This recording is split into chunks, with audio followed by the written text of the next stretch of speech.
शुभ प्रभात। एक चीज और आपके साथ शेयर करता हूं।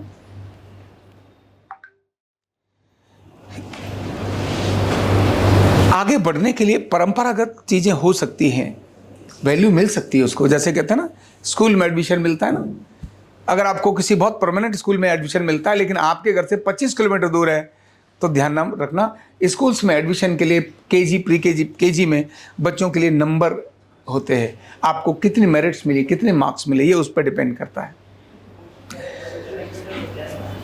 अगर डिस्टेंस कम है तो आपको एक उसका नंबर मिल गया। आपके अगर भाई बहन कोई उस स्कूल में पढ़ते हैं तो आपको एक दूसरा नंबर मिल गया। आपके माता पिता अगर उस स्कूल में कोई टीचर है तो तीसरा नंबर मिल गया।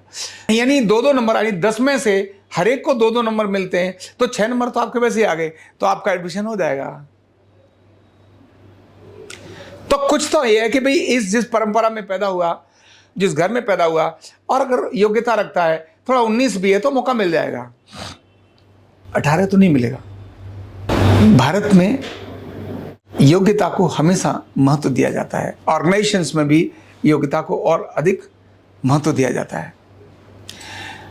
गुरु जब किसी अन्य शिष्य को अगला गुरु बनाना चाहते हैं, गुरु किसी अन्य शिष्य को गुरु बनाना चाहते हैं, तो शिष्य तो अनेक होते हैं, उनमें से वो देखते हैं कौन शिष्य ऐसा है जिसको मैं गुरु बनाऊं, यानी अपनी गद्दी अगले दूं, अपनी गद्दी दूं।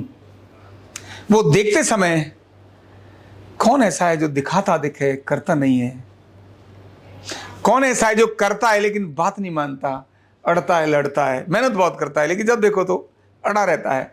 जो अड़ा रहता है, लड़ता रहता है, इसका मतलब अगर वो उसको गुरु बना दिया तो वो 4 को ठोकता ही रहेगा। अगर उसको गद्दी दे दी तो योग्य होने के बाद भी अगर उसमें ये चीजें हैं तो नहीं लाएगा।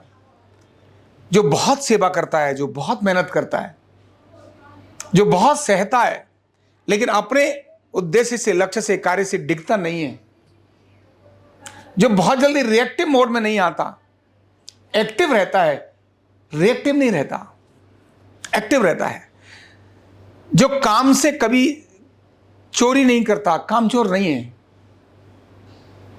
जो काम दे दिया वो करता है, जो किसी भी काम को छोटा और बड़ा नहीं मानता, वो गुरु देखता रहता है, ऑब्जर्व करता है। और ये मैं केवल गुरु परंपराओं की बात नहीं करता हूं, सामाजिक संस्थानों में भी ऐसी मैं बात करता हूं। जो बड़े संगठन है, राष्ट्रीय स्वयंसेवक संघ जैसे,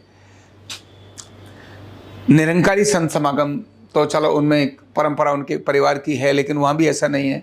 और भी अनेक परंपराएं हैं, राधा स्वामी सत्संग व्यास है, जो बड़ी संस्थान है।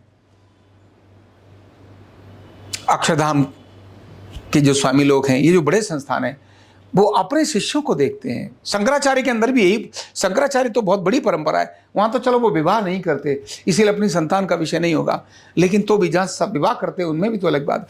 पर फिर भी नहीं विवाह करते, फिर भी किसको, तो वो ऑब्जर्व करते हैं। और मुझे पता है ऐसे कई स्थानों के बारे में कि वहां सिर्फ झाड़ू लगा के पोंछा ही लगाता रहता था, बर्तनों को साफ करता था, पूजा में लगा रहता था, एकदम पूजा बहुत बढ़िया कैसी चाहिए, साफ सफाई कैसी चाहिए, भोजन समय पर सबको हो गया कि नहीं हो गया, जो इसकी चिंता करता रहता था, वही व्यक्ति एक दिन उस गुरु ने एक कागज पर लिख दिया कि अगला उत्तराधिकारी ये होगा। तो परिश्रम, पुरुषार्थ, आपकी श्रद्धा, आपकी विनम्रता, यह आपको अपने आप ही ऊंचे लेवल पर लेके जाती है। और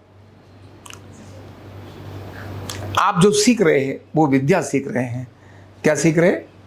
विद्या सीख रहे हैं। और कहते हैं विद्या ददाति विनयम, विनयात यात पात्रताम। पात्र मतलब बर्तन। अब आप थेरेपी देने के पात्र हो गए हो, मैं आपको ट्रीटमेंट के लिए भेजता हूं, क्योंकि अब आप क्या हो गए हो? योग्य हो गए हो। पात्र मतलब योग्य हो गए हो, पात्र हो गए। अब आप में कोई चीज डली जा सकती है, आप उसको धारण कर सकते हो। आपका छोटा पात्र है, मैं बड़ी चीज डालूं तो निकल जाएगा।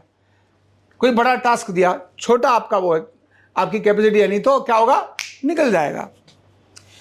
तो विद्या ददाति विनयम, विद्या क्या देती है? विनय देती है। और ध्यान रखना, विनय से ही क्या जागृत होती है? पात्रता। आप पात्र हैं कि नहीं है इस काम के लिए, आप योग्य हैं इस काम के लिए कि नहीं है, ये कौन देता है? विद्या।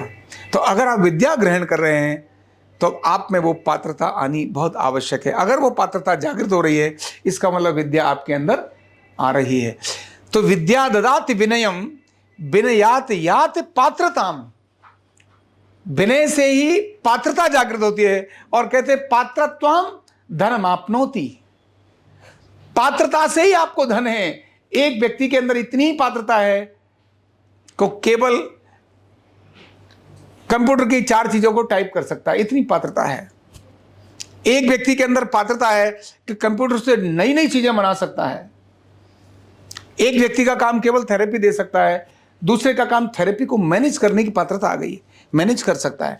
अब ये चौकीदार को और मैनेजर में अंतर होता है ना। चौकीदार की पात्रता है क्या कि वो मैनेजर का रोल निभा लेगा? बोलो, नहीं निभा सकता। पात्रता उसमें उतनी ही है, और मैनेजर की पात्रता अलग है और सीईओ की पात्रता अलग है। सीईओ को चौकीदारी का काम दे दो तो बहुत बढ़िया कर लेगा, लेकिन उससे वो अंडर एस्टिमेट हो जाएगा, मतलब काम उसकी जो क्षमता है उसका उपयोग गलत हो जाएगा। तो पात्रता जब आती है तब धन आता है। पात्रत्वम धन मापनोति, आप कितने बड़े पात्र बने आपको उतना ही बड़ा धन मिलेगा। बहुत बार लोगों में यही गलतफहमी होती है, लो साहब मैं तो इतना कर लेता हूं, उसको तो इतने पैसे दे रहे हैं, मुझे इतना दे रहे नहीं दे रहे। भाई तुम उसके पात्र नहीं हो, और दे भी दिया तो थोड़े दिन देने के बाद कष्ट होने लगेगा, बोले इसको पैसा ज्यादा जा रहा है दूसरी जगह दूसरा बंदा उठा के ले लो। तो ऐसे ही होता है कंपनियों के अंदर, जब देख के लगता है इसकी तनख्वाह बहुत बढ़ गई और काम इससे आधे में भी लोग कर सकते हैं तो वो निकाल देते हैं, या टास्क चेंज करते, कुछ भी कर देंगे। तो पात्रता को पात्रत्वम धन मापनोति, आपके धन का मापदंड आपकी पात्रता है। और फिर कहा है धनादि धर्म ततः सुखम, उस धर्म के आधार पर, उस धन के आधार पर धार्मिक प्रक्रियाओं को करते हुए व्यक्ति अंततः सुख को प्राप्त होता है। तो सुख चाहिए तो विद्या चाहिए, सुख चाहिए तो क्या चाहिए? विद्या चाहिए। और विद्या आपको पात्र बनाती है। तो आप कितने बड़े पात्र बने हैं, यह आपकी विद्या के ग्रहण करने से आती है। और विद्या ग्रहण करने में कब आती है? विद्या कब आती है? श्रद्धावान लभते ज्ञानम, जो श्रद्धावान है, जिसके मन में विनम्रता है, श्रद्धा है, वही ज्ञान को प्राप्त कर सकता है और उतना ही बड़ा पात्र हो सकता है। ज्ञान उसी को दिया जा सकता है जो उस ज्ञान का पात्र है। ब्रह्मास्त्र भीम को नहीं दिया था, भीम को दिया था क्या?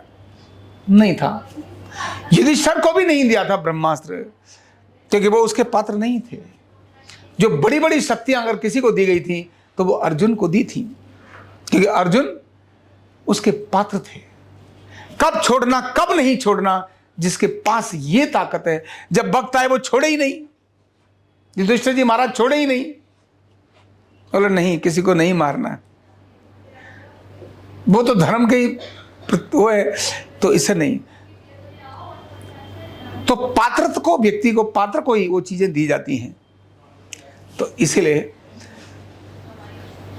अपनी योग्यता को विकसित करना ये बहुत आवश्यक है। आप अपनी योग्यता को विकसित करते तो अपने आप ही आप विकसित होते चले जाते हैं।